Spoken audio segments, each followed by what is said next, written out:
महाराज जी, क्या हम अशुद्धि अवस्था में राधा कृपा कटाक्ष स्तोत्र का फोटोकॉपी करवा के पढ़ सकते हैं या नहीं? उसे याद हो गया हो तो आप चिंतन ऐसे कर सकते हैं, वगैरह ग्रंथ लेकर पढ़ना निषेध है। तो 3 दिन अपवित्र दशा में भगवत चिंतन कर सकती है, जो पाठ याद है उसको सुमिरन कर सकती है। माला लेना, ठाकुर सेवा करना, रसोई बनाना, ग्रंथ पढ़ना, ये गृहस्थ धर्म में जो माता बहनें 3 दिन अपवित्र रहती हैं, नहीं करना चाहिए। ऐसी शास्त्र मर्यादा है।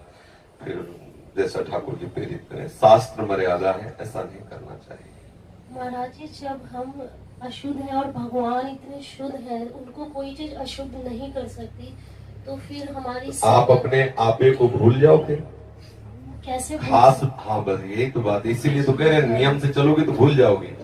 नियम से चलोगी, बनाई हुई मर्यादा से चलोगी तो शरीर भान भूल जाओगी। और नियम अगर विपरीत दशा में चला गया तो शरीर भाव पुष्ट होता चला जाएगा। एक खास बात है, आप एक पत्नी व्रत ले, आप धर्म से चले तो आपको वैराग्य हो जाएगा, आपकी वासना नष्ट हो जाएगी। दवा अगर नियम से खाओगे ना, रोग नष्ट हो जाएगा। और आप व्यभिचार करें, चाहे जितना करते चले जाए, आपकी वासना बढ़ती चली जाएगी, आपकी गंदगी बढ़ती चली जाएगी। ये नियम है वही चेष्टा।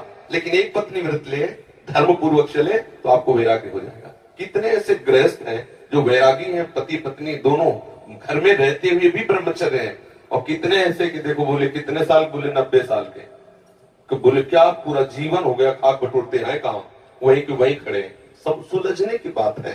तो इसलिए हम पहले शास्त्र आज्ञा पालन करें तो परम पवित्र प्रभु हैं और हम उनके परम पवित्र अंश हैं, ये बात समझ में आ जाएगी। और जो शरीर अपवित्र है उससे हमारा राग खत्म हो जाएगा। अभी शरीर अपवित्र है, शरीर अपवित्र है तो हमारा भाव भी अपवित्र है, क्योंकि हम शरीर से युक्त हैं। आप कभी ये मानती हो कि मेरा शरीर अपवित्र हुआ? मैं नहीं। उस समय यही रहता है कि मैं अपवित्र हूं, रहता है ना। मैं जैसे हम शौचालय से निकले तो हम ये नहीं मानेंगे कि मैं आत्मस्वरूप हूं, मेरा शरीर अपवित्र है लेकिन मैं पवित्र हूं। अगर शरीर का स्मरण आ रहा है तो अभी आप शरीर भाव में हैं। और जिन महापुरुषों का छूट गए पड़े रहते हैं अवधूत स्थिति में, भगवान उनके साथ खेलते रहते हैं। उस स्थिति तक पहुंचने के लिए हमें तर्क छोड़कर शास्त्र आज्ञा पालन करना पड़ेगा।